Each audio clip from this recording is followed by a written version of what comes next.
Hi, everyone. Good Sunday evening. We are talking about the possibility of winter weather. But first, I also want to talk about the possibility of black ice and frigid temperatures tomorrow morning. We have two weather impact alerts in place, one for tomorrow morning and one for Tuesday night into Wednesday morning with that possible winter weather. So you see it there. There's real feel temperatures on your screen. That's what it could feel like tomorrow morning.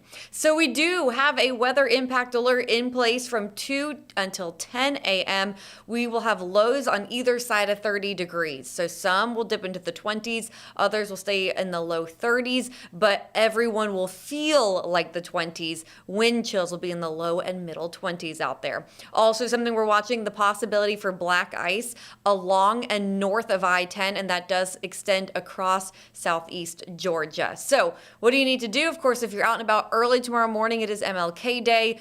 Drive slowly, please. That black ice really worries me. And we will protect the P's. What are the P's again of cold? There's 5 of them. We're going to protect people. Make sure to check on your people, your neighbors, your loved ones tonight. Make sure they have ways to stay warm. Bring your pets inside. Protect the plants and practice fire and heating safety. Now for pipes, most of us are good to go. I don't think the actual air temperature gets cold enough to actually have to protect your pipes. So most of us, we really don't have to worry about that. However, when it comes to protecting your pipes, although it's not a concern for most of us until temperatures are in the 20s for several hours, and we're not expecting that tonight.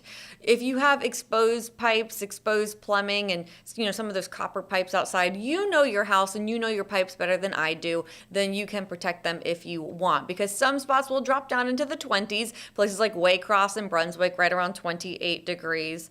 And let's see, so then around Jacksonville, as we mentioned, either side of 30 degrees. Sorry, I'm just actually checking for comments right now, too. That caught my eye. I see someone already commented a question. If you're watching on Facebook, feel free to comment your question and I will try to answer it for you.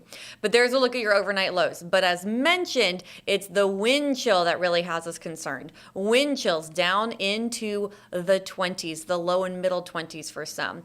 And so this becomes dangerous when you are exposed to the elements too long. So if there is someone who doesn't have the proper channels to stay warm all night, this does become dangerous because wind chills, that's what our body reacts to. So our bodies are thinking that it's 24 degrees outside, and that can become dangerous. It can cause hypothermia if you're not dressed correctly and you're outside in that for a very long time.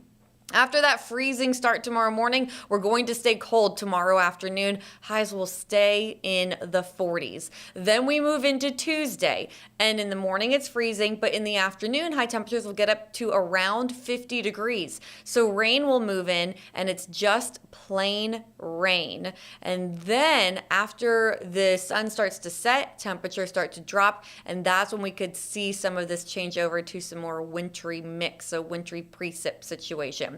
So we have another weather impact alert in place starting at 10 p.m. Tuesday, and that goes until 8 a.m. Wednesday morning. Across all of the First Coast, you'll be dealing with either rain, snow, sleet, freezing rain, or a combination of any of the above. So start thinking now, how are you going to prepare for this cold? You can see there I have a little generator icon on the screen because I do want everyone to be aware that power could go out in an ice event if you're going to get freezing rain, which is ice. And so you need to start thinking about your generator safety because not everyone can use generators in the same ways. Some people cannot plug in space heaters or heated blankets into their generators. So just start thinking now how to prep for the cold. FirstCoastNews.com has a great web article up right now on how to prepare your vehicle for the cold and also stock up on your medicines in case you are one of these people that will have slick, icy roads and you can't leave the house. And we're going to break that down now. Who could see what? So let's go county by county. If you're wondering about a specific area, like where you live, this is what I'm expecting. So if you live in Ware, Brantley, or Pierce counties, you will see rain. It will change over to ice and snow. Yes, you could see snow. Likely not a lot of accumulation, but still snow is possible. Please be aware of the icy roads and the possibility of power outages. Please try to stay warm. Think ahead. Get all your warm weather clothes out and ready to go. For Glenn, Camden, and Charlton counties, along the coast, you could have gusts around or perhaps even above 30 miles an hour. Frigid. You will have rain that will change to ice, and there could be some areas of snow. Slick bridges are a major concern, and there could be some power outages. For Nassau and Duval counties, once again, along the coastal areas, gusts around or above 30 miles an hour.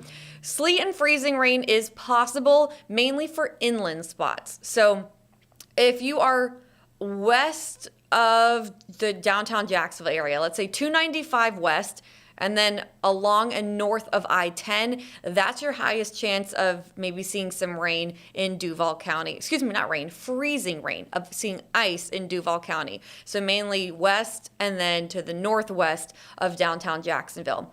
Closer to the beaches, for most areas, it will just be a cold rain with strong wind gusts. But I won't rule out the possibility of pockets of some ice out there, and also the possibility of perhaps a few flurries in the air. It's not going to stick though. Then for Columbia, Baker, Union, and Bradford counties, you will have rain first. That will change over to ice. Maybe some flurries out there. Again, I don't think it's anything that really accumulates or sticks, but with the ice, I have a major concern about that. Icy roads, power outages, please be prepared. I'm concerned about all of our interstates, so that does include I-10. We don't want to see people who have to travel along I-10 and then take these back roads, see those icy roads, overpasses that ice as well. For Clay, St. Johns, and Putnam counties, you will, again, coastal areas have those strong wind gusts. For most areas, it will just be a cold rain. Now, if you have these back roads, areas that are protected from the wind, areas that are in the shade, I won't rule out some patches of ice out there, but for most areas, it's just some rain. You can see there on your screen, see how the top corner of Clay County has that pink there, and that's a model trying to show the possibility of sleet or freezing rain, so I won't rule it out, but overall, most of this area, it's going to be a cold rain. That is the case for Flagler County, just a cold rain. It's going to be a slow commute, and you need to bundle up and have warm rain gear ready. So I'm going to show you a model here, and this is one model run. It is subject to change. In fact, I guarantee it will change perhaps in the next few hours, likely again over the next several hours and coming days as we approach Tuesday night and Wednesday morning. But this is just one model showing the possibility of snow, and it does show light to very light snowfall falling across portions of southeast Georgia. What about freezing rain, which is ice? This same model saying there could be freezing rain, there could be ice accumulation, generally north of I-10. Moderate for those areas in orange, a glaze for other people, perhaps south of I-10, extending down closer to across Duval County. Remember how we talked about the west side of Jacksonville, or western Duval really, and northwestern Duval? That's what you see here, the possibility of a glaze of a bit of ice out there. So we do have a winter storm watch in effect that goes into effect at 1 a.m. Wednesday morning and lasts until 1 p.m.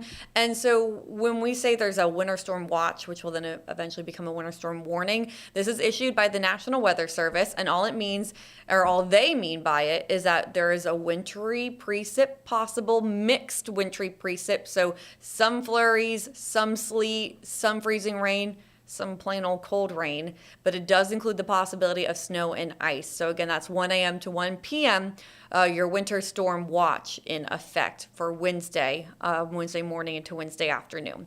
So please just remember these cold weather tips. I'm going to leave them on the screen for you, and I'm going to quickly glance through these comments just to see if there's any questions out there that I can answer. All right, what is downtown going to get, and are schools closing? Your meteorologist here does not get to decide whether schools close. I have no idea, honestly. I really wish I could give you an answer, but it's not up to me. Now, for downtown Jacksonville specifically, we see temperatures get very close to freezing, but perhaps it's possible they could stay a degree or two above. So I want everyone now to be thinking about bridges. So downtown, there's a lot of bridges, obviously. It's possible that they could start to ice over, and that'd be very scary. Right now, it doesn't look like a major concern of ours, but it could change in the coming days. So please continue to check back in. Again, it's mainly to the west and north of downtown that we're more concerned for those areas of Duval County. All right, what are the chances? Why are my comments going away? I don't think I understand that question, but I will. Something about a training. I will read it more later and get back to it. But for now, and I will comment a response if warranted. But for now, I'm going to leave you all with this. And again, if there's any more comments or questions, you can send them right now on Facebook. But here's what we're thinking as of right now, the First Coast News weather team. Snow, a possibility for our far northern areas. It's going to become more of a mix of snow, and it's going to start off as rain and then perhaps become freezing rain or sleet, and maybe some flurries in there as well for those of you in the pink shaded area. And then the farther south you go, the more likely you are to just have plain old rain. And this forecast will likely continue to shift as Tuesday night gets closer and we get more high resolution data in, and we will be able to really pinpoint more of those areas that could potentially see, or what type of winter weather that those areas could see. But here's a look at your 7-day forecast. Again, overnight tonight into tomorrow morning, it is a weather impact alert for wind chills in the 20s, and black ice is possible along and north of I-10, which does include southeast Georgia. Then another weather impact alert goes into effect Tuesday night into Wednesday morning for the possibility of, well, everyone will see rain, and then the possibility of snow, flurries, freezing rain, which is ice, or sleet. So we're going to keep a very close eye on this, and please continue to check back in for updates because things do change every shift, because we could just continue to get more and more data as the system gets closer. So you're doing the right thing, but please continue to check back in with us as we approach Tuesday night. Have a great Sunday night.